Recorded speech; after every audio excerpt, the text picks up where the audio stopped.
باللہ السمیع العلیم من الشیطان الرجیم بسم اللہ الرحمن الرحیم رب ادخلنی مدخل صدق واخرجنی مخرج صدق واجعل لی من لدنک سلطانا نصیرا سبحان ربک رب العزت عما یصفون وسلام علی المرسلین والحمد للہ رب العالمین۔ خواتین و حضرات، آج میرے گلے کو بہت اچھا ہونا چاہیے تھا، مگر پچھلے 2 دن سے یہ گفتگو کے قابل بھی نہ ہو سکا، اور آج اس موضوع کی مہربانی ہے کہ کچھ نہ کچھ بات آپ کے قریب تر جا رہی ہے۔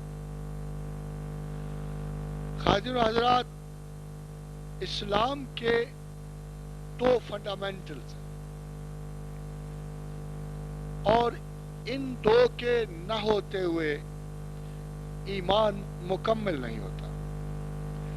پہلا فنڈامنٹل خدا واحد کی وحدانیت کا اقرار ہے، لا الہ الا اللہ،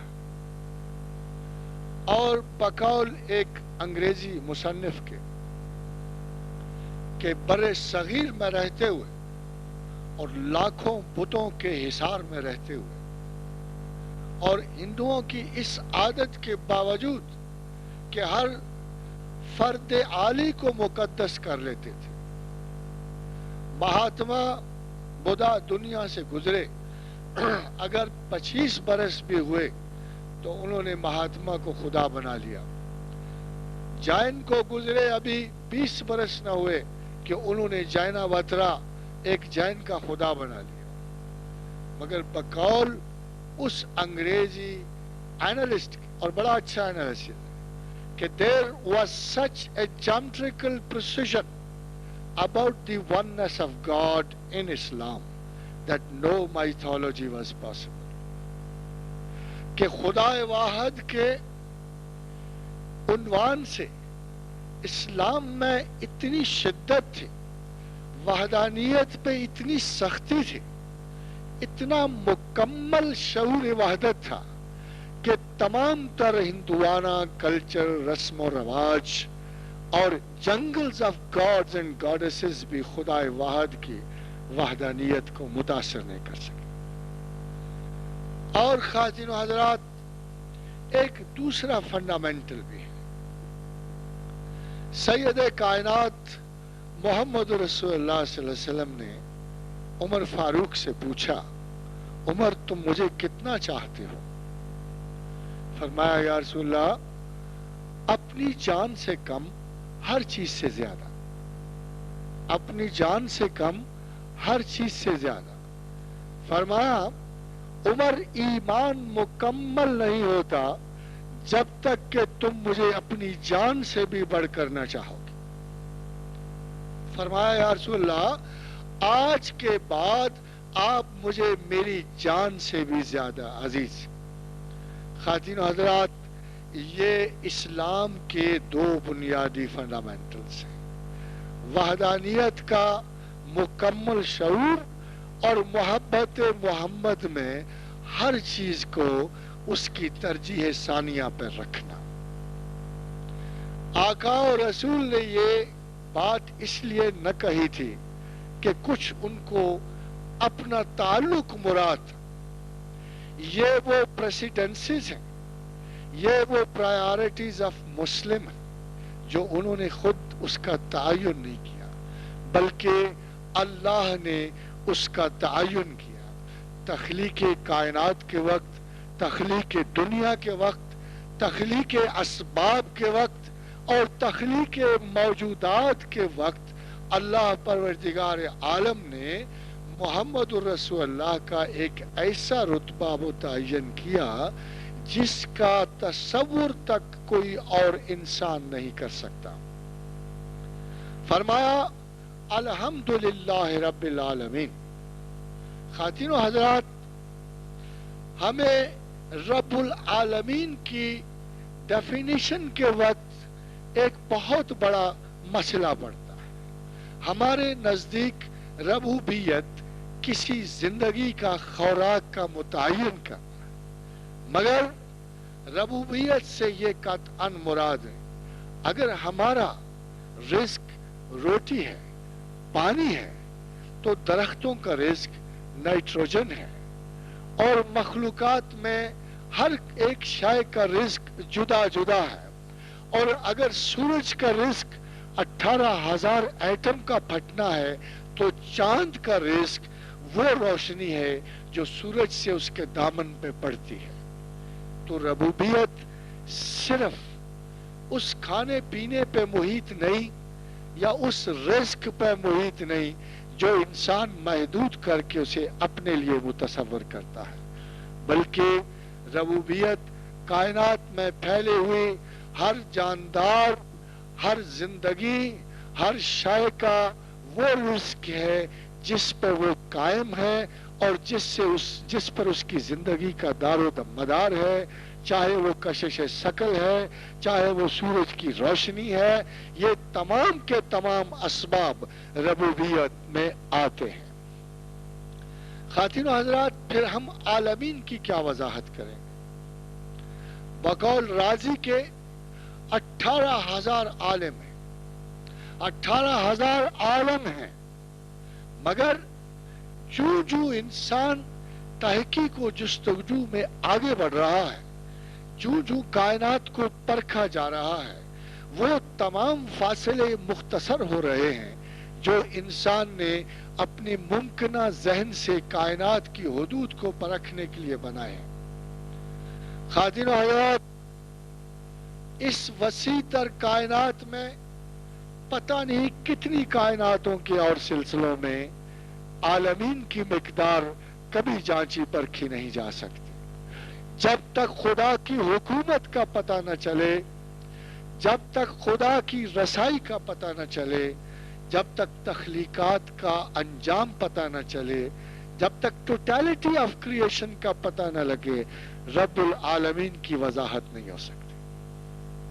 مگر رب العالمین نے ایک بات عالمین کی تخلیق سے پہلے اور موجودات عالم کی تخلیق سے پہلے ایک بات قرآن حکیم میں ارشاد فرمائی کہ میں نے تمام تخلیقات سے پہلے ایک چیز اپنے وجود پہ فرض کی، میں کسی سے مغلوب نہیں ہو سکتا، مگر میں نے اپنی ہی ایک صفت کو اپنے اوپر غلبہ دے دیا، وَكَتَبَ عَلَى نَفْسِهِ الرَّحْمَةَ،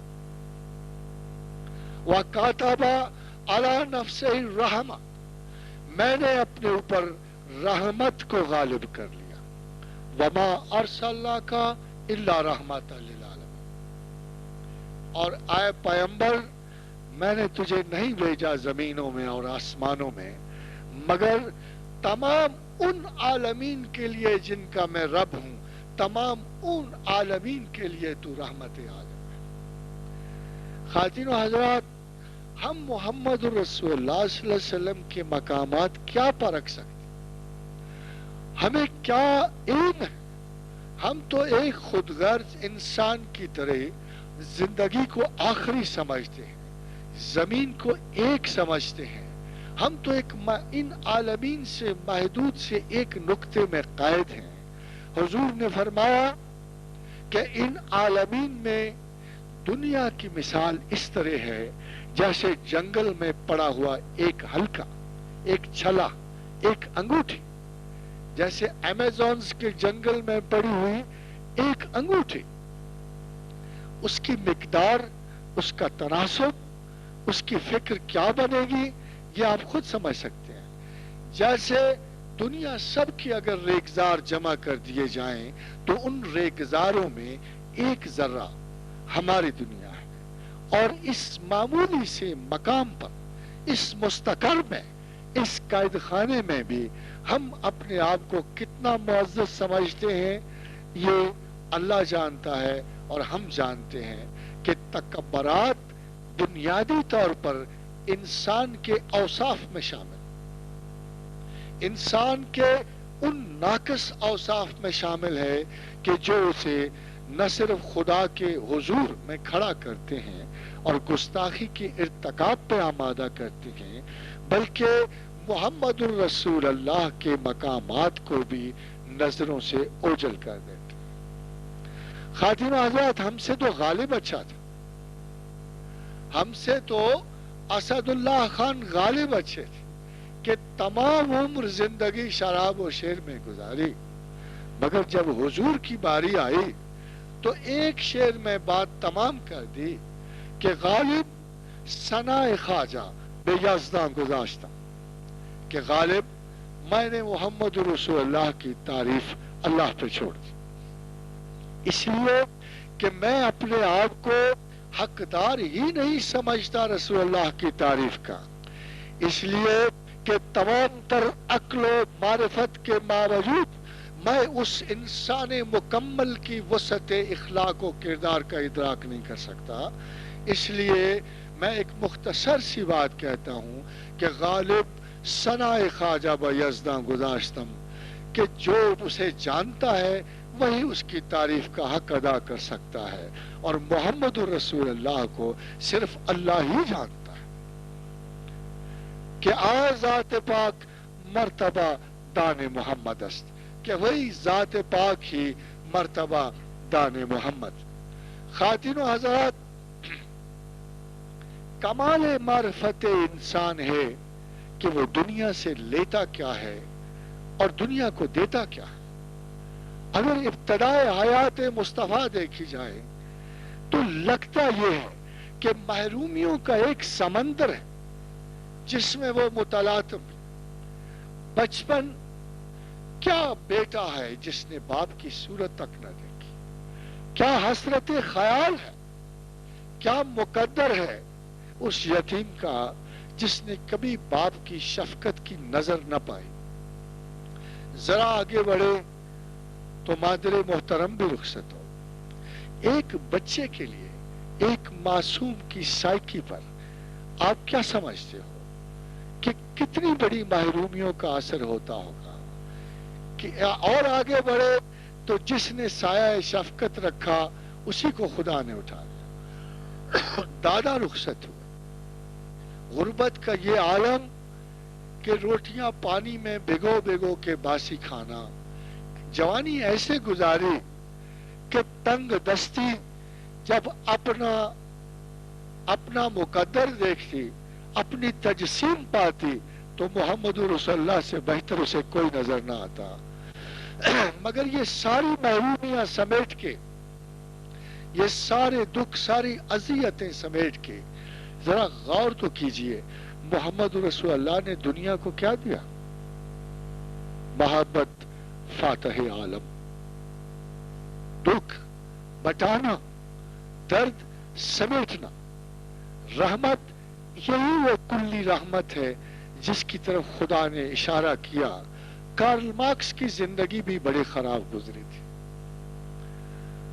مارکس کی زندگی بھی بڑی عزلت میں گزری، بڑی رنج میں گزری، بڑی دشواری میں گزری، بڑے مسائل میں گزری. مگر کارل مارکس نے دنیا کو کیا دیا؟ اینجلز کہتا ہے کہ تھرو آؤٹ اس کی ابتدائی حال میں نے مارکس کو سپورٹ کیا، میں نے اس کی امداد کی، مگر جب وہ ذرا فراخ دست ہوا تو سب سے پہلے اس نے مجھے ہی نیگلیکٹ کر دیا. اینگلز جو ہے اس کا گلہ کرتا ہے کارل مارکس کا. اور پنجنسی کا یہ عالم ہے کہ اس نے زندگی کو ایک ہائی ری ایکٹیو فلسفی سے آشنا کیا. مگر رسول اللہ صلی اللہ علیہ وسلم اتنے سارے ادبار و افلاس، اتنے سارے رنج و غم و کرب و بلا سے گزرنے کے بعد انسان کو ایک درس دیتے ہیں. اوپر تلے احادیث میں 8 بخاری اور 8 مسلم کی احادیث ہیں، اور فرمایا کہ اعتدال اختیار کرو، اور اگر مکمل اعتدال نہ اختیار کر سکو تو اس کے قریب ترین رہو. خواتین محترمات، حاضرات گرامی، میں نے پوری زندگی میں محمد رسول اللہ کو ہی پیمانہ اعتدال دیکھا ہے.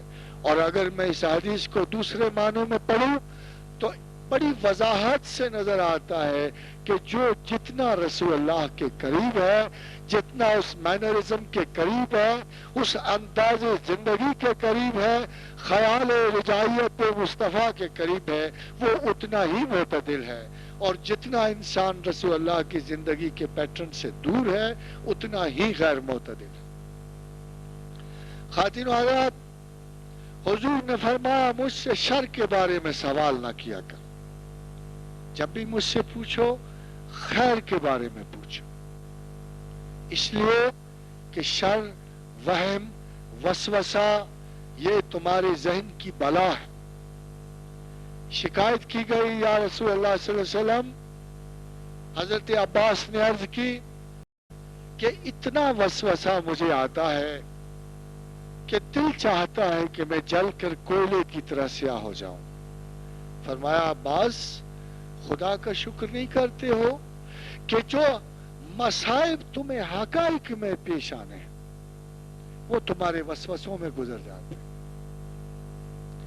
طریق استاد کا یہ عالم ہے کہ آقا و رسول کو دنیا کی بدترین کلاس دی گئی، ایسی کلاس جو اپنے استاد کے گلے میں پھندا ڈالتی ہے، ایسی استاد جو غلاظت اس کے سر مبارک پر پھینکتی ہے، ایسی کلاس جو اس کے رستے میں کانٹوں کے انبار لگاتی ہے، ایسی کلاس جو زبان سے ہر وہ دکھ اس کو دیتی ہے جو کسی بندے کو دے سکتی ہے، اور ایسی کلاس جس کے طالب علم استاد کا سر پھوڑنے سے بھی باز نہیں آتی۔ مگر خواتین و حضرات، اس استاد کو آپ نے دیکھا کہ جب اسے کہا گیا کیا استاد محترم ان کے لیے بد دعا کر دو، فرمایا کیا پتا یہ یا ان میں سے کچھ ایسے لوگ آئیں جن کو میرے اس پیغام کی خبر ہو، وہ اسے قبول کریں اور اللہ کے اچھے بندوں میں ہو جائیں۔ خواتین و حضرات، اس استاد نے زندگی بھر کبھی کوئی ناقص لفظ اپنے شاگردوں کے لیے استعمال نہیں کیا، اس نے کبھی چھڑی کو استعمال نہیں کیا، اس نے زجر و توبیخ نہیں کی، اس کو کسی کو اس نے نسل کا تانا نہیں دیا، کسی کو تخریب کار نہیں کیا۔ یہ عالم تھا اس استاد محترم کا کہ کائنات کے بدترین اخلاق کے انتہائی بڑے مجرموں کو اس نے کائنات کے انتہائی محترم اصحاب رسول میں بدل دیا۔ خواتین و حضرات، بہت سارے طریقے کار محمد رسول اللہ صلی اللہ علیہ وسلم نے بتائے۔ جبریل امین نے سے پوچھا حضور نے، جبریل لوگ کہتے ہیں، آسمان کہتا ہے، زمین والے کہتے ہیں کہ میں رحمت للعالمین ہوں، بھلا تجھے میری رحمت سے کیا ملا؟ تجھے بھی کچھ صلہ ملا؟ تجھ تک بھی میری رحمت پہنچی؟ فرمایا یا رسول اللہ صلی اللہ علیہ وسلم یقیناً پہنچ کہ جب عزازیل نے مکر کیا، اللہ نے مکر کیا، اس کو سزا ہوئی، تو وہ مقرب ترین فرشتہ تھا، بزرگ ترین فرشتہ تھا، اس کا انجام دیکھے ہم مقربین ملائکہ بارگاہ خداوند دہشت سے کانپتے تھے، خوف سے زرد رہتے تھے کہ اگر اتنے بڑے فرشتے کا یہ حشر ہوا تو ہم کس کے دار و شمار میں ہیں۔ تو پھر جب آپ پیدا ہوئے، مبعوث ہوئے، اللہ نے آپ پر قرآن اتارا، تو خدا نے اس قرآن میں مجھے روح الامین کہہ کر مخاطب کیا۔ تب میرا دل ٹھہرا کہ اللہ اپنی بات کا رد تو نہیں کرتے۔ جب انہوں نے مجھے روح الامین کہہ کے پکارا تو مجھے تسلی ہوئی کہ حضور آپ کی برکتوں سے میں اللہ کے غضب سے محفوظ ہوا۔ اور خواتین و حضرات، اس رحمت بے قرار کے کتنے شمار ہیں، کتنے اندازے ہیں کہ جب ایک شخص نے کہا، آپ سوچ کے دیکھ لیجئے، یورپ جو جانوروں کے تحفظات میں بڑا آگے ہے، جو سمجھتے ہیں کہ ہر قانون کرم انہوں نے بنایا ہے، مگر 1500 برس پہلے گریک سے لے کر ڈایونیسیس دی ایریوپیجائٹ تک یا پلاٹائنس آف دی ایجپٹ تک بڑے فلاسفر گزرے، بڑے دانشور گزرے، مگر کوئی ایسا نہ نکلا جیسے 1500 برس پہلے محمد رسول اللہ گزرے کہ جب ایک شخص نے ہرن کے بچے اٹھائے ہوئے ان کی خدمت میں حاضر ہوا، فرمایا اور بڑے تفاخرانہ انداز سے کہا، یا رسول اللہ صلی اللہ علیہ وسلم، پہلے میں نے اس کے بچے پکڑے، جب ماں چیختی ہوئی آئی تو میں جال بچھائے بیٹھا تھا، پھر میں نے ماں کو پکڑ لیا۔ تو حضور نے فرمایا، تو نے دیکھا ماں کتنی آہوزاری کر رہی تھی بچوں کے لیے کہ جانتے ہوئے کہ جان خطرے میں ہے وہ صیاد کے دام میں الجھ گئی۔ تو اس نے کہا، یا رسول اللہ میں جانتا تھا اسی لیے میں نے پہلے کو بچوں کو پکڑا۔ فرمایا، رحم کر، ترس کھا، اور ان بچوں کو ان کی ماں کی ضرورت ہے، تو ان کو اسی جگہ چھوڑ گیا جہاں سے تو نے ان کو گرفتار کیا۔ اینیمل کانڈکٹ جو رسول اللہ صلی اللہ علیہ وسلم نے اس مقام میں پیش کیا، ابھی شاید یورپ کو اس احساس مروت اور محبت تک پہنچتے ہوئے دیر لگے گی کہ جب ایک اونٹ پاس آ کے کھڑا ہو گیا اور اس کے چہرے سے اس کی حسرت نمایاں تھی، تو حضور نے اس کے مالک کو بلایا اور کہا، اس کی جوانی میں تو تم نے اس سے بہت خوب فائدہ اٹھایا ہے، اب اس کے بڑھاپے میں اسے بھوکا مارو گے، اسے اس طرح رسوا کرو گے، جاؤ اس کی موت تک اس کا بندوبست کرو۔ خاتمہ حضرات، وہ اشیاء کے لیے باعث رحمت تھے، جانوروں کے لیے باعث رحمت تھے، مگر سب سے بڑھ کر وہ ہر اس گناہ کے لیے باعث رحمت جو انسان سے نادانی میں سرزد ہوتا ہے، جو انسان سے استقرار کے بغیر سرزد ہوتا ہے، اور وہ تمام حدود اللہ جن پر پہنچ کر انسانوں کے باطن سیاہ ہو جاتے ہیں، وہ اپنے آپ کو گناہوں کے ان ضمن میں لاتے ہیں کہ جب قیامت کے دن اللہ کے حضور میں ایسے گناہگار پیش کیے جائیں گے کہ جو بظاہر گناہ کی صفات سے اور ان کی جو سزائیں لکھی جا چکی ہوں گی ان میں بخشش کا ایلیمنٹ بھی نہ ہوگا، تو رسول اللہ صلی اللہ علیہ وسلم بارگاہ خداوند میں عرض کریں گے کہ اے پروردگار عالم، آپ نے مجھے رحمت للعالمین بنایا اور رحمت کا ایک جزو شفاعت بنایا اور مجھے شفیع المذنبین بنایا،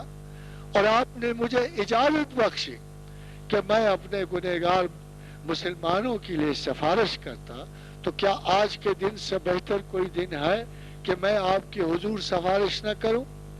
تو فرمایا، محمد، ہم آپ سے کیے ہوئے وعدے پورے کریں گے، جاؤ اور جہنم میں ان سارے لوگوں کو نکال لاؤ جو آپ کے نزدیک ایسے، اور حضور نکال کے لائیں گے، پھر جہنم میں کچھ لوگ بچ جائیں گے۔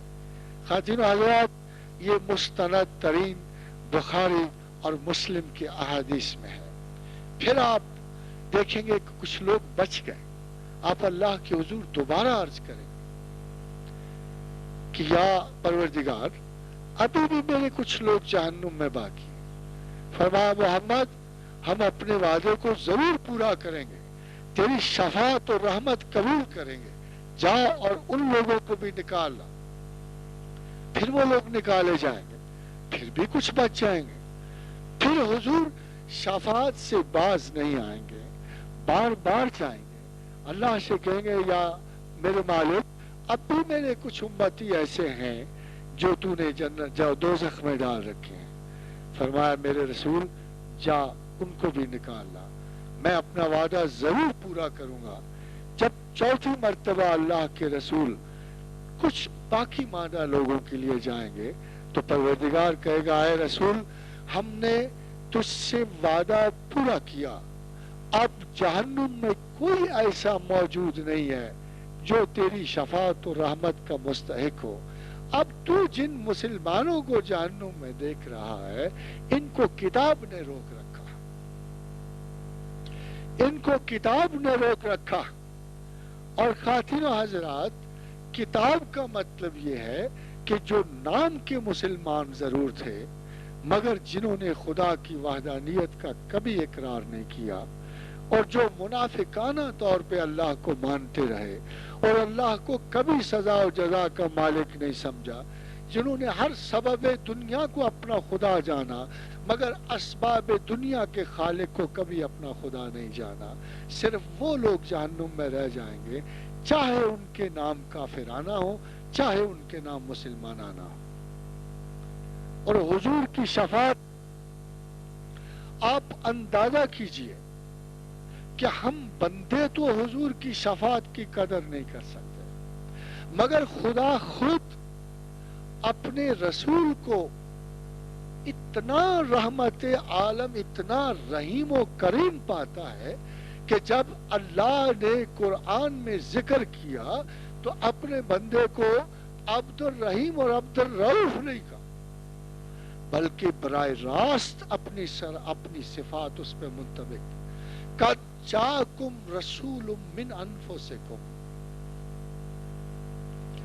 یعنی تمہیں میں سے وہ تمہارے جیسا ہی ایک رسول، بندہ وہ تمہیں جیسا، انسان تو لگتا تمہارے جیسا ہی، مگر عزیز علیہ ما عنتم، مگر کمال کا انسان ہے، اس قدر تمہاری محبت میں مرا جاتا ہے. یہ جو رسول ہے اس قدر تمہاری محبت میں مرا جاتا ہے، اس قدر صبح و شام فکر امت میں رہتا ہے کہ صبح و شام اس کی زبان سے میرے حضور رب امتی امتی امتی ہی نکلتا ہے. جب دیکھو تمہاری فکر کرتا ہے. تمہارے تو ماں باپ اتنی فکر نہ کرتے ہوں گے تمہاری، اور تو اور تم خود اپنی اتنی فکر نہیں کرتے ہو جتنا محمد تمہاری فکر کرتا ہے. اور خدا کو اس فکر کو اجاگر کرنے کے لیے جو لفظ استعمال کرنا پڑا وہ پازیٹیو نہیں نیگیٹو تھا، وہ لفظ پازیٹیو نہیں تھا. جب بعض اوقات تعریف عجیب سے پہلو سے نکلتی، مارلو نے جب تعریف کرنی تھی ہیلن آف ٹرائے کی تو اس نے اس کی خوبصورتی نہیں کی، اس کے نقش و نگار نہیں بیان کی، الٹا یہ کہا کہ is this the face؟ کیا یہ وہ چہرہ ہے؟ is this the face that built the topless towers of Ilium؟ کہ یہ وہ چہرہ ہے جس نے ایلیم کے اونچے اور بلند و بالا میناروں پہ وہ آفت ڈھائی کہ جل کے خاکستر ہو گئے، اور ایگاممنان کی اور پرنس پرائم کی جن دنیایں اجڑ گئیں، یہ وہ چہرہ ہے.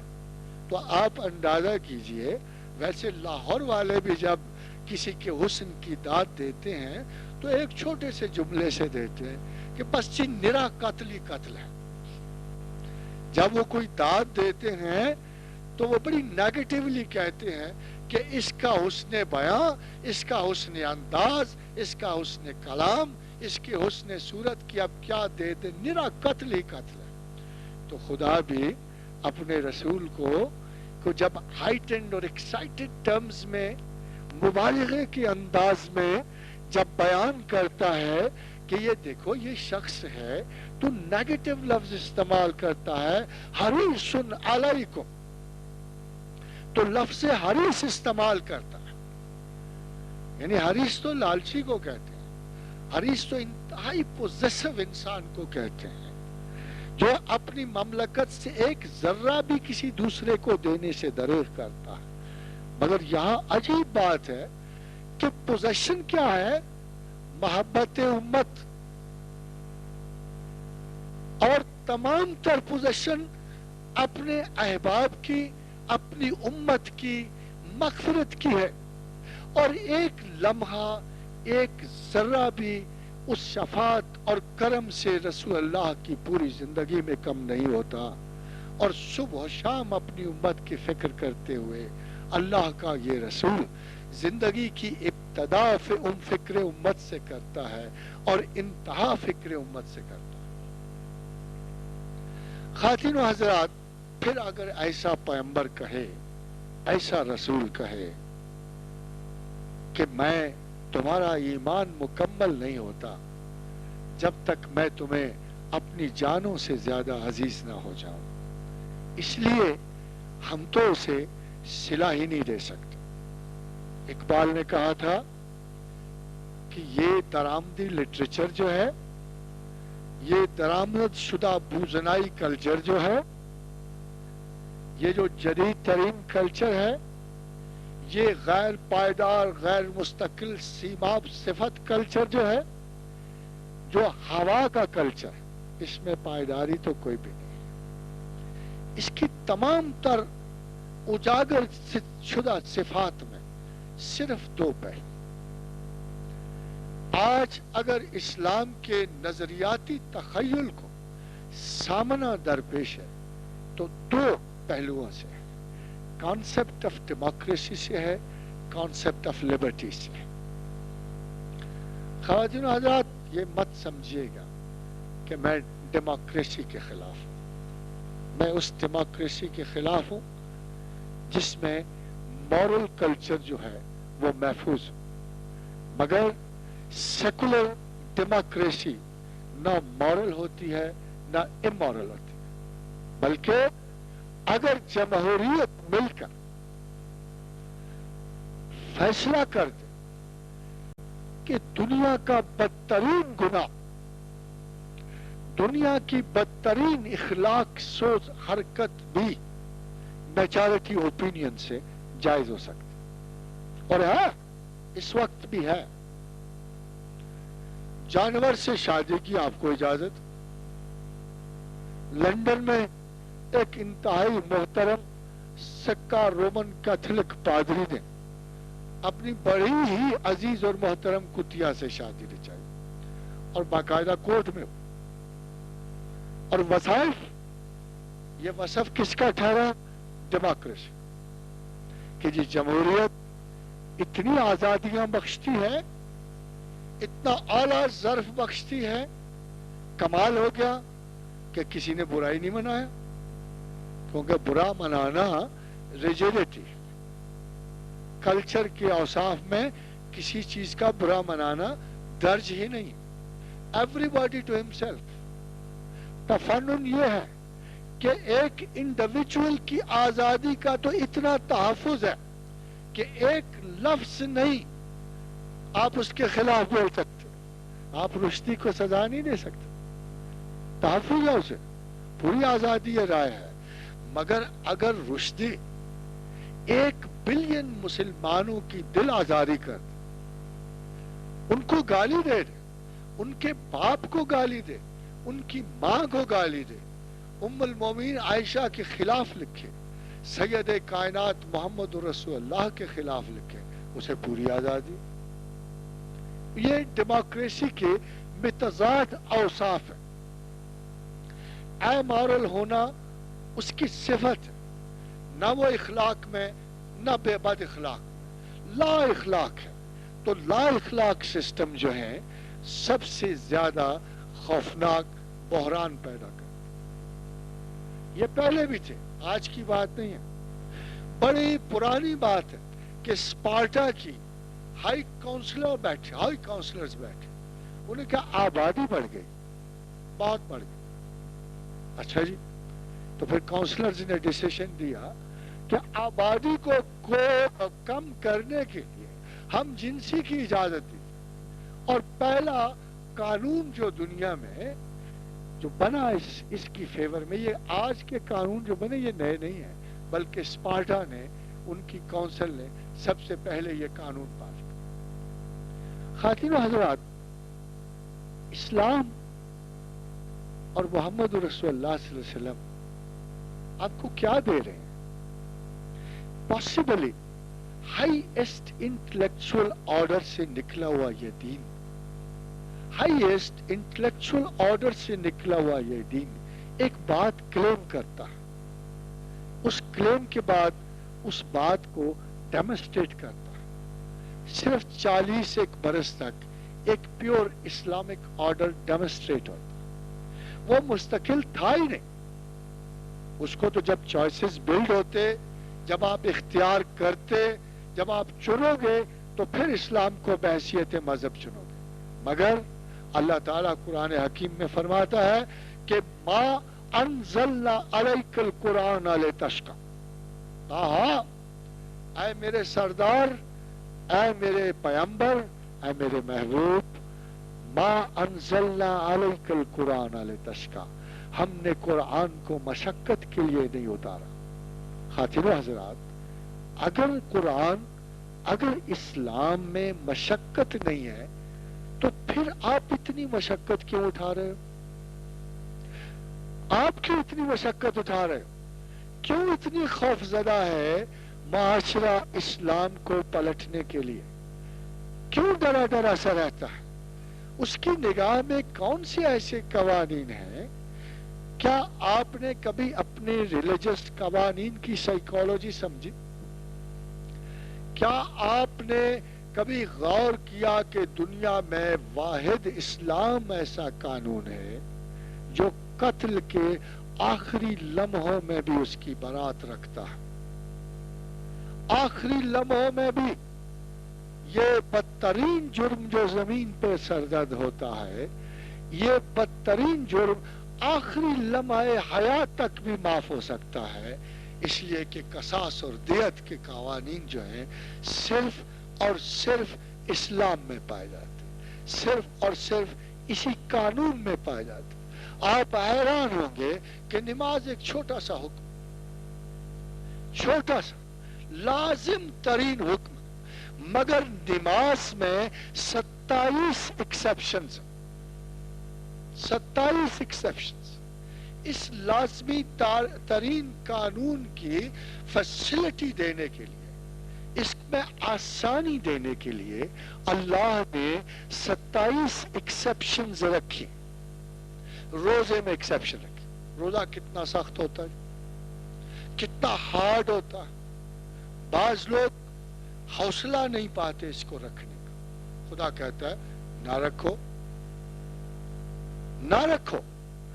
اس کے خلاف کم از کم ایک یتیم، ایک مسکین کو کھانا دے دو. وَعَلَى الَّذِينَ يُطِيقُونَهُ فِدْيَةٌ طَعَامُ مسکین.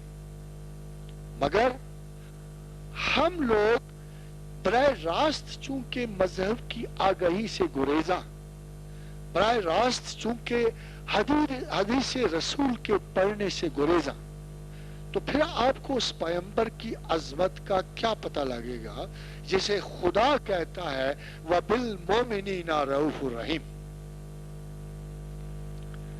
وہ خود اپنی زبان سے کہتا ہے کہ میں رؤوف و رحیم ہوں. اللہ کہتا ہے مگر میں رؤوف و رحیم کائنات بالا میں، اپنی کائنات میں، اپنے تصور میں رؤوف و رحیم ہوں، جسے کسی انسان کا ذہن میری رؤوفیت و رحیمیت نہیں پا سکتا. مگر زمین پر اگر میرے بعد کوئی رؤوف و رحیم ہے تو وہ محمد رسول اللہ. وَبِالْمُؤْمِنِينَ رؤوف الرحیم. یہ جو حرص آز رکھنے والا ہے، یہ جو اہل اسلام کی، انسانوں کی، جانوروں کی، ہر شے کی محبت کا آخری شعور رکھتا ہے، یہی رؤوف الرحیم بندہ ہے. اور یہی رحمت للعالمین ہے. اور تم خوش نصیب ہو کہ میں نے تمہیں وجود میں رحمت للعالمین کو پیش کر دی. ہر چیز کانسیپچوالائزڈ ہوتی ہے. خواتین و حضرات، رحمت کا کیا کانسیپٹ ہے؟ 22 سال تک مشقت انسان محمد الرسول اللہ کے ساتھ، 22 برس تک اصحاب رسول کی مشقتیں، ٹارچر، ذہنی ابتلا، کرب و بلا، دکھ اور اذیتیں، اتنی بڑی اذیتیں کہ ام حسبتم ان تدخلوا الجنت، تم گمان کرتے ہو کہ ہم تمہیں جنت میں داخل کر دیں گے بغیر کہے سنے، کھلا ٹکٹ دے کر؟ نو. ام حسبتم ان تدخلوا الجنت، ہم تمہیں داخل کر دیں گے جنت میں تمہیں پتا نہیں تم سے پہلے بڑی ایسی قومیں گزری ہیں کہ جن کو جنت کے داخلے سے پہلے وَلَمَّا يَأْتِكُم مَّثَلُ الَّذِينَ خَلَوْا مِن قَبْلِكُم مَّثَلُ الَّذِينَ مَسَّتْهُمُ الْبَأْسَاءُ وَالضَّرَّاءُ وَزُلْزِلُوا حَتَّى يَقُولَ الرَّسُولُ وَالَّذِينَ آمَنُوا مَعَهُ مَتَىٰ نَصْرُ اللَّهِ. اس طرح اس بری طرح وہ آزمائے گئے، ان پہ ایسی ایسی آزمائشیں ڈالی، آروں سے چیرے گئے، آروں سے چیرے گئے، گردنیں ان کی راکھ کر دی گئیں، ان کو آگ میں ڈالا گیا. دیکھیے تو صحیح سورہ جس کی آپ شروع ہی اس سے وَالسَّمَاءِ ذَاتِ الْبُرُوجِ، سورہ بروج میں کن لوگوں کا ذکر ہے جن کو کلمے کی تصدیق کے لیے ایک ایک کر کے آگ میں ڈالا گیا، اور کیسی کیسی آزمائشیں. ہم سے پہلے امتیں تو کہاں کی ان کے پیمبروں پہ نہ ڈالی گئیں، حتیٰ کہ ایوب بیچارگی میں پکار اٹھے انی مسنی الضر وانت ارحم الراحمین، کہ ہمیں عذاب نے چھو لیا ہے اللہ، اور اگر تو ارحم الراحمین نہ ہوگا تو اس عذاب سے نجات نہ ہوگی. کسی پیمبر نے پکارا انی مغلوب فانتصر، اے رب کریم اگر میں تو سراسر مغلوب ہوں، تو حمایت نہ کرے گا تو میں کیسے اپنے اوپر اور اپنے حالات پہ غلبہ پاؤں گا. کوئی اتنا بھوکا ننگا مجبور ہو کے درخت کے کنارے صحرا میں ٹیک لگا کے بڑے ہی عز و انکسار سے اللہ کو پکارتا ہے، رب انی لما انزلت الی من خیر فقیر، اے اللہ تو جو بھی نازل فرما دے میں فقیر ہوں، تو جو بھی نازل فرما دے میں فقیر ہوں. اس فقر و فاقہ سے گزرتے ہوئے محمد رسول اللہ بھی اپنی امت کو آگے بڑھائے جاتے ہیں، تو اللہ کہتا ہے کہ تم گمان کرتی ہو کہ رحمت آسانی ہے. رحمت آسانی نہیں. رحمت اس بچے پہ ٹپکتی ہے جسے استاد شاید چھڑی سے اس لیے مارتا ہے کہ یہ بے قاعدگیاں چھوڑ کر باقاعدہ ہو جائے. تو وہ جو چھڑی ہے رحمت کی چھڑی ہے. وہ ماں باپ جو کسی بچے کا کھانا اس لیے بند کر دیتے ہیں کہ اس کو کچھ فہمائش ہو، یہ اپنے انداز و اخلاق و اطوار بدلے، تو وہ جبر و اکراہ نہیں، رحمت ہے. تو رحمت میں ایک عنصر جو ہے، ایک عنصر سزا کا چھپا ہوتا، مگر اس تمام تر سزا کا انڈیا، اس تمام تر سزا اور آزمائش کا انڈیا کسی کی زندگی کی الٹیمیٹ بہتری ہے. بلوغت عقل یہ ہے کہ آپ ان حالات کو جانتے ہو جو کسی شخص کو، میرے طالب علم کو، مجھے پتا ہے کہ اس کا ڈیٹا محدود، اس کی محنت کم، اس نے بالآخر فیل ہونا، تو میں یہ چاہوں گا کہ اس پہ کچھ جبر کروں، جبر محنت کروں، کوئی سزا اس کو ایسی دوں کہ وہ ان ایکٹیویٹیز سے گریز کر کے کچھ عرصے کے لیے زیادہ محنت کرنے کے قابل ہو. تو میرا مقصد حیات صرف یہ ہوتا ہے کہ یہ زندگی کے اس ابتدائی امتحان سے پاس ہو جائے.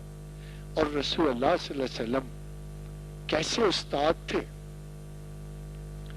خواتین و حضرات، میں آج کتنا بھی محترم ہو جاؤں، مقدس ہو جاؤں، بڑا ہو جاؤں، نیک ہو جاؤں، مجھے تو کوئی ٹیچر آ کے تمغہ نہیں دے گا کہ اللہ تجھ سے راضی ہوا. تو اللہ سے راضی ہوا؟ میں تو کیسے یاد میں اللہ سے راضی ہوا، مگر مجھے کون سرٹیفکیٹ دے گا کہ اللہ تجھ سے راضی ہوا؟ یہ تو جناب رسالت مآب کی یونیورسٹی سے آگے قاعدہ قانون چلا ہی نہیں.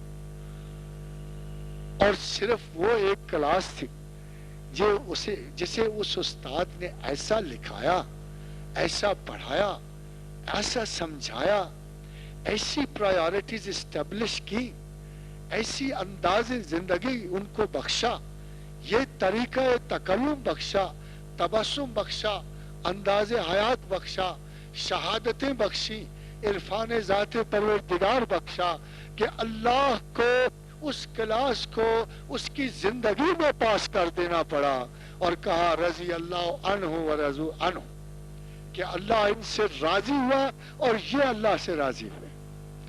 یہ تو ایک واحد کلاس ہے، واحد کلاس ہے اس پورے زمانے میں، اس عرصہ محشر میں۔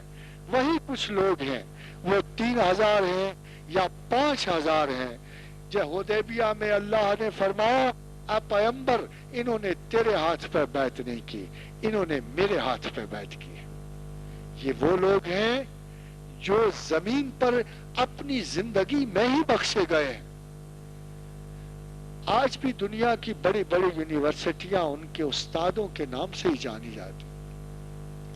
آپ واسٹر شہر سے گزریے، بڑی شاندار یونیورسٹی ہے، کریڈٹ آئنسٹائن یہاں پڑھا ہے۔ آپ آسٹن سے گزریے، بہت بڑی یونیورسٹی، کیوں بڑی ہے؟ فلاں فلاں استاد یہاں سے پڑھا۔ علامہ اقبال کو گورنمنٹ کالج نے 3 دفعہ کالج سے نکال دیا، مار پیٹ جھگڑے کے۔ علامہ جب علامہ ہو گئے تو کالج بڑے افتخار سے بتایا کرتا تھا علامہ ہمارے ہاں پڑھ کے۔ انڈیویجول سے کائنات بنتی، فرد واحد سے کائنات بنتی۔ اس لیے اجتماع ان افراد کو فالو کرتا ہے۔ جب ابراہیم نے دلائل و براہین سے خدا کو پایا، خدا کی شناخت کی، اللہ نے اس کریڈیٹیبلٹی کو پسند کیا۔ فرمایا ایک نعمت میں نے ابراہیم کو بخشی تھی، سارے انسانوں کو بخشی تھی، اور سارے انسانوں نے اسے کمتر استعمال کیا، استعمال کے باوجود کمتر ترجیحات کے لیے استعمال کیا۔ میں نے انہیں اپنے لیے دی تھی، انہوں نے انہیں روٹی کے لیے استعمال کیا، عزتوں کے لیے، وجاہتوں کے لیے، تکبرات کے لیے استعمال کیا، اور شناخت کا بنیادی مقصد چھوڑ دیا۔ ابراہیم نے شناخت کو شناخت کے مقصد کے لیے استعمال کیا۔ غور و فکر، خدا کی ذات، اپنی ذات، اللہ کے اس قول کے مطابق کہ میں نے عقل و شعور دیا ہی اسی لیے ہے کہ اِنَّا هَدَيْنَا السَّبِيلَ اِمَّا شَاكِرٌ وَإِمَّا كَفُورًا۔ تمام غور و فکر اس لیے ہے، چاہو تو مجھے مانو، چاہو تو میرا انکار کرو۔ ابراہیم نے مجھے جانچا، پرکھا، ستاروں سے گزرا، آفتاب و مہتاب سے گزرا، علامات جہاں سے گزرا، اور بالآخر اس نتیجے پہ پہنچا کہ میرا خدا، میرا رب، میرا اللہ ایک واحد پروردگار ہے، وحدہ لا شریک لہ، اس کا کوئی شریک نہیں ہے، وہ حی قیوم ہے، وہ وسیع، تمام علم اسی کا ہے، تمام حکمت اسی کی ہے۔ مگر پھر بھی خدا سے کہا کہ رب کریم کچھ ایسی بات ہے کہ سب کچھ جاننے، سمجھنے اور سوچنے کے باوجود میرے قلب میں پھر بھی کچھ وساوس رہتے ہیں۔ تو فرمایا ابراہیم تو نے اتنا کچھ جاننے سننے کے باوجود تجھے مجھ پہ ایمان نہیں؟ فرمایا بلا بلا اے پروردگار ایسا نہیں، ولا کل یطمئن قلبی، فرمایا صرف اطمینان قلب چاہتا، اطمینان قلب، اطمینان قلب شہادت سے، واقعات و شہادت سے۔ جب تک شہادت نہ مہیا ہو، علم تو وضاحت خیال دیتا ہے، مگر پھر وہی وسوسہ، یقین کے باوجود، جاننے کے باوجود کہ اللہ ہے، یحیی و یمیت ہے، زندگی کا خالق ہے، سب کچھ ہے. پھر وہی فتنہ کہ کیسے؟ فرمایا صرف ایک معاملہ ہے کہ وَلَٰكِنْ لِيَطْمَئِنَّ قَلْبِي. کہا ٹھیک ہے 4 پرندے لے، پہلے ان کو ہلا لے. کمال ہے اللہ میاں بھی. بعض اوقات خیال لگتا ہے کہ بڑے بڑے سائیکالوجسٹ کی کلاس لے رہا ہے. بھلا پوچھو آپ کو کیا ضرورت ہے ہلائے ہوئے پرندوں کی؟ تو خادین و حضرات، وسوسے کا خالق ہے، وسوسے کا توڑ رکھتا ہے. اگر ابراہیم 4 نئے پرندے لیتے، سر کاٹ کے دور دراز رکھ دیتے اور میں بلا ان کو تیری طرف ہمکتے لپکتے چلے آئیں گے، تو ابراہیم کے ذہن میں ایک وسوسہ پیدا ہوتا کہ یہ وہ پرندے تو نہیں ہیں. ہو سکتا ہے اللہ میاں 4 تو میں نے قتل کر دیے، تو اللہ میاں 4 نئے پرندے بھی تو میری طرف بھیج سکتا ہے. یہ ایلیوژن نہ ہو. اللہ میاں کا چھوٹا سا ایک کرشمہ ڈیوڈ کاپرفیلڈ بھی تو ہے، کھڑے کھڑے آئیفل ٹاور غائب کر دیتا ہے. تو اگر ایلیوژنسٹ اتنا بڑا ہو سکتا ہے تو ہو سکتا ہے یہ بھی کوئی کرشمہ قدرت نہ ہو کہ جو 4 پرندے میں نے دیے ہیں وہ نہ ہوں، 4 اور ہوں. فرمایا ہلا لے، تھوڑا سا ہلا لے، تاکہ تجھے شناخت ہو جائے کہ وہ کون سے پرندے ہیں جن کی گردنیں تو نے کاٹی ہیں، اور وہ کون سے ہیں جو تیری طرف لوٹ کے آئے. تو اتنی پیچیدہ سائیکالوجی تو اللہ ہی کے ہاں ہو سکتی، اور وساوس کو اس سطح پر بھی ذہنی انسان میں کور کرنا. اس لیے کیا فرمایا رسول اللہ صلی اللہ علیہ وسلم، کیا شاندار قول مبارک ہے. اتنا خوبصورت اصول ہے کہ اگر آپ لوگوں کے ذہن میں ہو تو رب کعبہ کی قسم ہے کہ وسوسہ کبھی آ نہیں سکتا. فار ایگزامپل اگر کالی بلی نے رستہ کاٹا ہے تو آپ اسی رستے پہ واپس آؤ جس رستے کو بلی نے کاٹا. فرمایا جب وسوسہ آئے تو وہ کیا کرو جس سے وہ ڈراتا.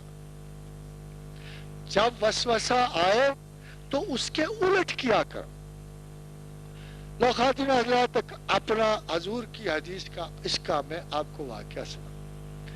اتفاق دیکھو کہ مجھے ایک لیکچر کے لیے کوئٹہ جانا تھا، دن منگل تھا. وہ میں اپنے گھر کے دہلیز سے ابھی گزرنے لگا تو پھوپھی جان محترمہ کی آواز آئی، منگل ہے نہ جانا، منگل والے دن اچھا نہیں ہوتا جانا. کیا خوب، یہ جو بے شمار منگل کو مسافر لگے پھرتے ہیں یہ ضرور خدا کے ناپسندیدہ بندوں میں سے ہوں، یا منگل کو شیاطین کھلے پھرتے ہیں اور اللہ کے بندے گھروں میں قید ہوتے ہیں. بڑا ریزسٹ کیا، آگے چلا تو دوسری ایک خاتون محترم بولی ٹھیک ہی تو کہہ رہی ہے، منگل کو جانا ٹھیک نہیں ہوتا. خواتین محترمات، یہ خاص آپ کے لیے، اگر ایک بات 2 مرتبہ 3ری مرتبہ کوئی بندہ کہتا ہے کہ منگل کو نہ جانا تو دل میں خیال تو آتا ہوگا کہ سارے لوگ کہتے ہیں منگل کو نہ جانا، کوئی تو خرابی ہوگی، چلو آج منگل کو نہ جا. مگر میں نے وہ کیا جو میرے رسول نے مجھے بتایا تھا. میں نے کہا پھر آج تو ضرور جاؤں گا، کل جاؤں نہ جاؤں، آج ضرور جاؤں. خادم حضرات، جب میں ایئرپورٹ پہنچا تو بڑے اعلیٰ درجے کے 2 آفیسر میرے استقبال کے لیے کھڑے تھے. تو میں نے کہا آپ کہاں؟ کہ جی سنا آپ جا رہے ہیں کوئٹہ. تو ہم نے کہا آپ سے ایئرپورٹ مل رہے ہیں. وہ خاص جہاز تک مجھے چھوڑنے آئے. پھر جہاز کے اندر جب بیٹھا تو ایک صاحب کو پتہ لگا پروفیسر صاحب یہ. دیکھتے دیکھتے اقطار لگ گئی اور تمام سفر تھوڑا سا تو تھا وہ تسبیح کے دینے لینے میں گزرا. جہاز سے اترا، آگے اتنے احباب، 5 دن کا سفر، سوائے خدا کی یاد، سوائے خدا کے کلام اور خدا کی دوستی کے کچھ گزرے ہی نہیں. میں نے کہا اگر ایسے منگل برے ہوتے ہیں تو ضرور آیا کریں، اگر ایسے منگل ہوتے ہیں تو ضرور آیا۔ تو حضور نے فرمایا کہ وسوسے سے گھبرایا نہ کرو۔ ایک تو وسوسہ سراب، یہ ذہن کے تصورات آپ کے ایمان کا باعث، بجائے ان سے پریشان ہونے کے ایک خوشی تو ہوگی، ایک خوشی تو ہوگی کہ ان وساوس کے باوجود ہم اپنے اللہ اور رسول پہ ایمان رکھتے ہیں، ان شیاطین کے باوجود جو ہمیں خیال کے پتھروں سے رجم کر رہے ہوتے ہیں، اس کے باوجود ہم اپنے اللہ اور رسول پہ ایمان رکھتے ہیں۔ اسی لیے فرمایا کہ جب وساوس آئے تو یہ ضرور کہا کرو آمنت باللہ ورسولہ، کہ ہم اللہ اور اپنے رسول پہ ایمان لائے، اور یہ وسوسہ اسی وقت خارج ہو۔ خادم حضرات، یوں تو بڑے بڑے لوگوں نے ثنائے حضور کہی، مگر ایک دفعہ ایک شاعر نے حضور کی خدمت میں شعر پیش کیا، پڑاکا سا ہوا، آسمانوں کے دل ہل گئے۔ شعر میں بڑی طاقت ہے۔ حضور نے فرمایا کلام میں سحر ہوتا ہے۔ تو حضرت حسان بن ثابت نے شعر پڑھا تو آسمان سے گونج اٹھی، داد ملی، اور جبریل امی اترے اور کہا یا رسول اللہ صلی اللہ علیہ وسلم، اس شعر کی داد تو اللہ بھی جبریل کو دے رہے۔ اب اگر غور کیجئے تو شعر کے معنی عجب ہے، شعر کے معنی عجب ہے۔ معنی یہ ہے کہ یا رسول اللہ صلی اللہ علیہ وسلم، اللہ میاں نے جیسے آپ نے چاہا ویسے آپ کو بنا دیا،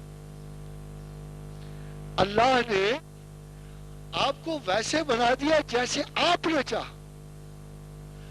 وَلَسَوْفَ يُؤْتِيكَ رَبُّكَ فَتَرْضَىٰ، جیسے آپ کی مرضی تھی نا، جیسے آپ نے چاہا نا بحیثیت انسان آپ زندگی گزاریں، جس آدمیت پر آپ فائز ہونا چاہتے تھے۔ یہ بڑا امپورٹنٹ نکتہ ہے خواتین حضرات، بڑی کوشش کی میں نے تہجدیں پڑھوں، نیکی انسان کے بس میں ہی نہیں ہوتی۔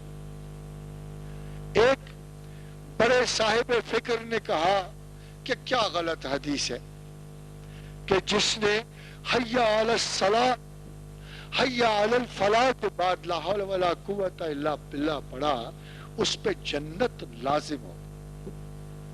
غلام احمد پرویز تھے ہمارے پچھلے دوستوں میں سے، ان کو بڑا اعتراض ہوا اس میں، کہنے لگے سبحان اللہ والا حدیث ہی نہیں ہے، غلط ہے۔ ایک آدمی تو سخاوت کر رہا ہے، دوسرا آدمی اس کے پیسے گن رہا، کہ یہ تو جائز ہی نہیں، مناسب ہی نہیں۔ کیوں بھائی، آپ ایسے کیسے دے دیں گے نجات، جنت کیسے دے دیں گے صرف لا حول ولا قوت الا باللہ کہنے کے لیے؟ آپ نے حی علی الصلاۃ۔ مگر خواتین و حضرات ذرا غور تو کیجیے، غور کرنے کی بات یہ ہے کہ جب مؤذن نے کہا حی علی الصلاۃ حی علی الفلاح، آؤ خیر کی طرف، آؤ نماز کی طرف، تو جواب والے نے کچھ سوچا، اس کا شرط تو میرا اپنا ہے، شرط تو میرے وجود سے اشرین ہوتا ہے، میں ہی اسے سوچتا ہوں، شیطان کے ساتھ مل جاتا ہوں، وہ مجھے اکساتا ہے، میں اکس جاتا ہوں، اور پھر میں وہ شرارت کر بیٹھتا ہوں۔ مگر خیر کا مالک تو اللہ ہے نا، اور اگر خیر کا ادراک میں کروں اور خیر کی سارے کا سارا حق کہ میں خیر کرتا ہوں، تو یہ بھی شیطان کا شر ہو جاتا۔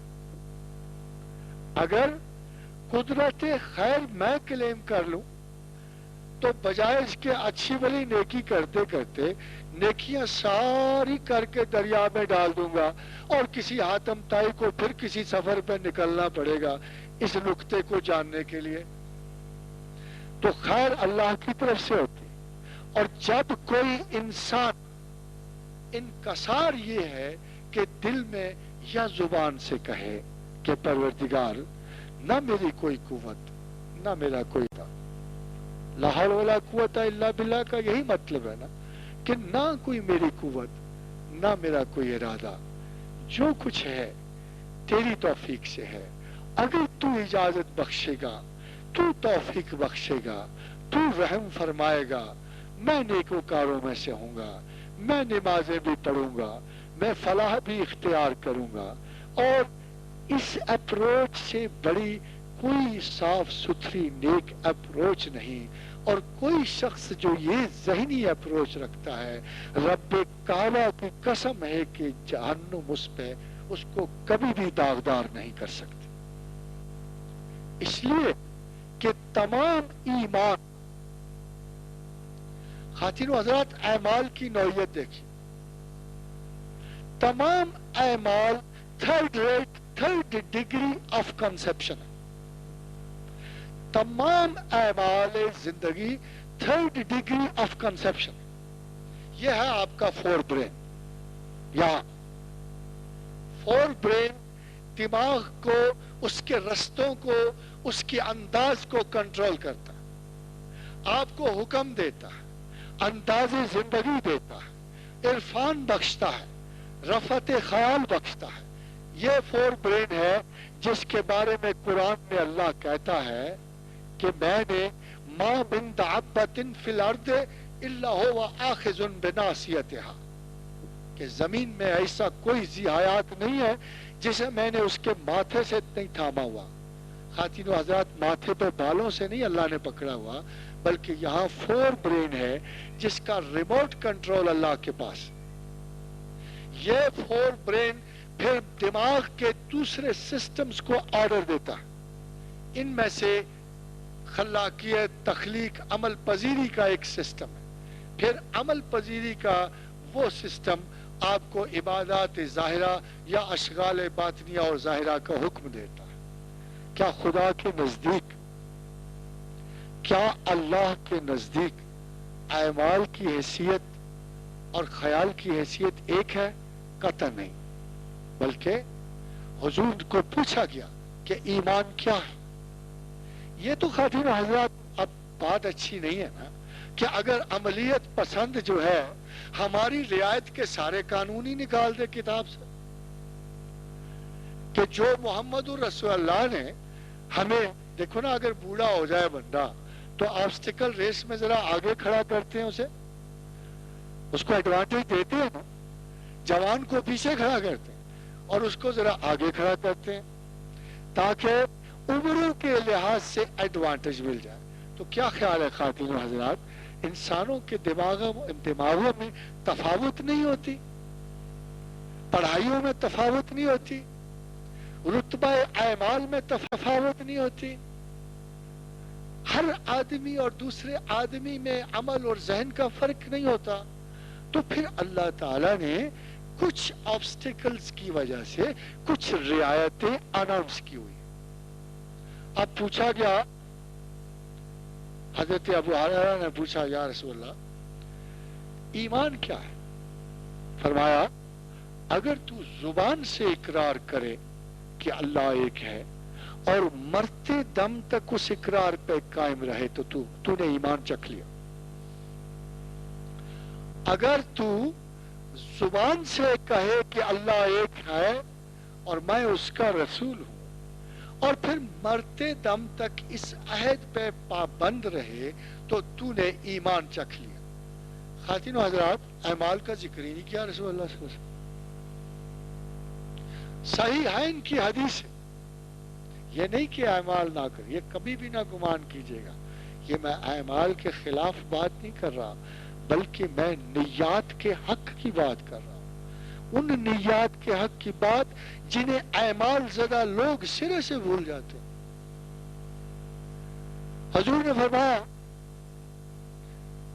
ایک آدمی نے پوچھا یا رسول اللہ صلی اللہ علیہ وسلم قیامت کب آئے گی؟ فرمایا تو نے ایسا کیا کسب قیامت کے لیے کر چھوڑا ہے کہ اتنی جلدی قیامت کا پتہ پوچھ رہا؟ فرمایا یا رسول اللہ ایسا تو کچھ نہیں کیا. کہا تو نے نمازیں بہت پڑھی ہے؟ کہا نہیں یا رسول اللہ جزوی سی ہیں بس. فرمایا روزے بڑے رکھے ہوں گے؟ فرمایا یا رسول اللہ کہاں اتنی گرمی پڑتی ہے، فدیہ دے دے کے روزے رکھے۔ اور پھر خیرات و صدقات بڑے دیے ہوں گے؟ فرمایا یا رسول اللہ میرے پاس ہے ہی کچھ نہیں دینے کو، میں تو لوگوں سے مانگ کے کھاتا ہوں۔ فرمایا تو کس برتے پہ قیامت کو پوچھتا ہے؟ تو کس برتے پہ قیامت کو پوچھتا ہے؟ فرمایا یا رسول اللہ مجھے آپ سے محبت پڑی۔ فرمایا پھر قیامت کے دن لوگ انہی کے ساتھ اٹھائے جائیں گے جن سے ان کو محبت ہو۔ اللہ بخشے امام ابن تیمیہ بڑے سخت ہوا کرتے تھے۔ امام ابن تیمیہ تو آپ سب جانتے ہی، بہت بڑے عالم، بڑے محدث، بہت بڑے فقیہ، مگر سخت تھے، سخت گنجائش نہیں دیتے تھے۔ ہم پھر بھی انہیں پسند کرتے، باوجود اس کے کہ گنجائش نہیں دیتے تھے، پھر بھی۔ اسی زمانے میں قطب الاقطاب سیدنا خواجہ ابو الحسن شاذلی زندہ تھے۔ شاذلیہ آپ کو پتہ ہے آج بھی امام مغرب کہلاتے ہیں، تمام مغرب میں حضرت شاذلی کا سلسلہ چلتا ہے۔ تو امام ابن تیمیہ نے ایک خط لکھا کہ شاذلی باز آ، تو لوگوں کو بڑے محبت کے سبق دیتا ہے، بڑی نیات کے عمل سکھاتا ہے، اگر اعمال کی بات نہ کرے گا، اگر اعمال کی بات نہ کرے گا تو تجھے ضرور سنگساری کی جائے گی۔ امام شاذلی نے جواب میں یہ حدیث لکھ کے بھیج دی جو ابھی میں نے سنائی آپ کو، یہ حدیث لکھ کے بھیج دی اور کہا بھائی ہم تو اپنی طرف سے کوئی بات نہیں کرتے، اگر تم لوگ اللہ کے رسول کو محدود کرنا ہے تم لوگوں نے تو پھر ہم تمہاری سیادت بھی نہیں مانتے۔ وہ رحمت للعالمین ہے، تم اسے محدود العالمین کیے جاتے ہو۔ وہ قیامت تک انسانوں کے لیے شفاعت و کرم اور جود و سخا کا منبع ہے، اور تم کسی بخیل اور قارون کی طرح اسے چند صندوقوں کی کنجیوں میں باندھ کے رکھنا چاہتے ہو۔ کیا محمد رسول اللہ کو پابند کیا جاتا ہے رحم کرنے سے؟ واللہ موتی وانا قاسمن، اللہ عطا کرنے والا اور میں بانٹنے والا۔ خواتین و حضرات، نبی ہوتے کس لیے؟ نبی پر سوال کیا جاتا ہے اس کو غیب کا علم ہے کہ نہیں ہے؟ خواتین و حضرات، غیب کیا ہوتا ہے؟ غیب وہ ہوتا ہے جس کی انفارمیشن نہ ہو۔ فرض کرو میں نے 10 کتابیں پڑھی ہیں، میرے بھائی نے 20 پڑھی، تو 10 کتابوں تک میں اور وہ شہود میں ہوں گے۔ 11ویں کتاب شروع ہوئی اور میں غیب میں چلا گیا، میں نے تو پڑھی ہوئی نہیں ہے، میرے تو شناخت ہی نہیں ہے۔ تو انفارمیشن کی حدود سے غیب و شہود کا تعین ہوتا، یعنی جتنی انفارمیشن ہوگی، ایک جادوگر ہے اس کو سحرکاری کی انفارمیشن ہے، وہ آپ کو حیران کر دے، سراسیمہ و پریشان کر دے۔ ایک عالم ہے جو اپنے علم سے آپ کے دل میں عقیدت اور کبھی کبھی محبت اور عبودیت کا احساس بھی پیدا کر دیتا ہے، اس لیے کہ وہ جانتا ہے اور تم نہیں جانتا۔ یہی بات اللہ نے کہی، وَعَسَىٰ أَن تَكْرَهُوا شَيْئًا وَهُوَ خَيْرٌ لَكُمْ، کسی چیز سے تم کراہت کھاتے ہو اور اس میں خیر ہوتی ہے۔ وَعَسَىٰ أَن تُحِبُّوا شَيْئًا، اور کسی چیز سے تم محبت رکھتے ہو، وَهُوَ شَرٌ لَكُمْ، اور اس میں شر ہوتا ہے۔ اگر میں نہ جانتا ہوتا، اللہ کا کہنا یہ ہے، اگر میں نہ جانتا ہوتا، اگر میں تمہارا خیال نہ رکھتا، اگر میں تم پر مہربان نہ ہوتا تو تم لوگ ضرور نت نئے پاکھنڈ میرے لیے کھڑے کرتے، نئی نئی آفتیں لاتے، نئے نئے عذاب اپنے اوپر گھسیٹتے۔ تو اس لیے میں تمہیں یہ صاف صاف بتا دوں کہ واللہ یعلم وانتم لا تعلمون، کہ اللہ جانتا ہے اور تم نہیں جانتے۔ خواتین و حضرات، یہ ہر استاد پہ قانون لاگو. استاد شاگرد کو کہتا ہے تیرا یہ سوال غلط ہے اس لیے کہ میں جانتا ہوں اور تم نہیں جانتے. جہاں انفارمیشن موجود ہے وہاں شہود ہے, جہاں انفارمیشن نہیں ہے وہ غیاب ہے. مگر دیکھیے تسی غیب ہے کیا. حضرت دانیال بنو قد نظر کسیڈینز نے جب سلطنت اسرائیل تباہ کی 70,000 قیدی ساتھ لے کے گئے, لونڈیاں بنایا بنو اسرائیل کی عورتوں کو. وَيَسْتَحْيُونَ نِسَاءَكُمْ, ان کے جوانوں کو قتل کیا, خواتین کو قید بنا کے لے گئے. بڑی دیر گزری, حضرت اسرائیل نے رونا پیٹنا کیا, پیغمبران بنو اسرائیل بڑے روئے کہ اس مصیبت کو خدا ٹال. پھر حضرت دانیال کا زمانہ آیا تو حضرت دانیال ایک پیغمبر تھے, ایک نبی تھے, اور باقی اس زمانے میں 150 کے قریب اور بھی نبی تھے. بڑی مصیبت پڑی. دانیال کسی کو کیا کہتے پھرتے کہ میں اصلی نبی ہوں. مگر نبی کی پہچان کیا ٹھہری؟ غیب کی خبر جاننا. تو بادشاہ نے تشتنر نے بنو قد نظر کے اس بادشاہ نے ایک خواب دیکھا. اب مصیبت کی بات یہ, خواب کی تعبیر پوچھے.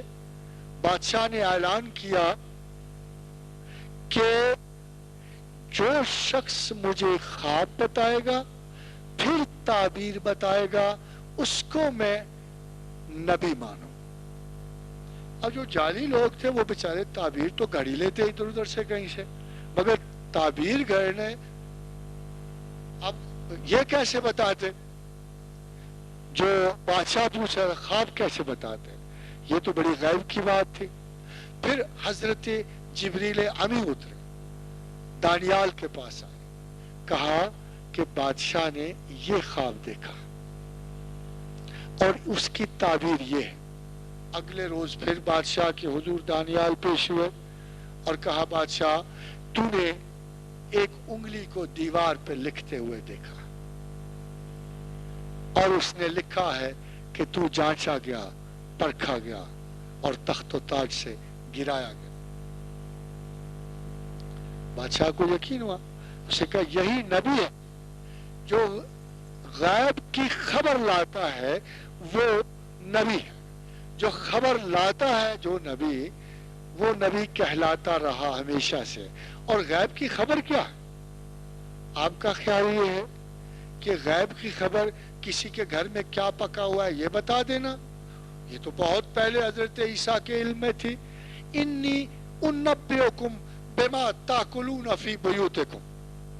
قرآن کہتا ہے کہ ہم نے ملکہ بخشا, استعداد بخشی, وَأَيَّدْنَهُ بِرُوحِ الْقُدُسِ, جبریل امی کی مدد بخشی. حتیٰ کہ جبریل حضرت جب لوگ کرنے لگے سنگسار میری میگائڈل کو, ایک طوائف کو, تو حضرت عیسیٰ کھڑے ہو گئے. اس موقع پہ فرمایا اس کو پہلا پتھر وہ مارے جس نے پہلے خود کبھی یہ گناہ نہ کیا ہو. اور یہ دیکھ لینا کہ میں اچھی طرح جانتا ہوں تمہارے باطن اور ظاہر کو. اور انی انبئکم بما تاکلون فی بیوتکم, اور میں بتا سکتا ہوں کہ تم گھروں میں کیا کھاتے ہو اور کیا صندوقچوں میں چھپا چھپا کے رکھتے ہو. سارے ڈر گئے. پتا تھا کہ عیسیٰ نبی ہے, پتا تھا کہ یہ خبر غیب رکھتا ہے. مگر خواتین و حضرات, کوئی اندر تو نہیں نا خیب, یہ تو عطا و بخشش ہے. اللہ جس کو جو خبر دینا چاہے اللہ خبر دیتا ہے نا, تو ان کی سورس دیکھنی چاہیے نا. ایک عام سی سورس ہے, اسکائی لیب ہے, ساری دنیا کی خبر رکھی ہوئی ہے. کل بھی امریکہ دعویٰ کر رہا تھا میں تمہاری میزائل سائٹس جانتا ہوں, میں جہاز کے اڑنے سے پہلے دیکھ لیتا ہوں, میں 3 منٹ میں اسی مقام پہ چیز تباہ کر دیتا ہوں. زمین کا دجال خدا تو بڑے بڑے اعلیٰ کلیم کرتا ہے اور آپ سب مان لیتے ہو.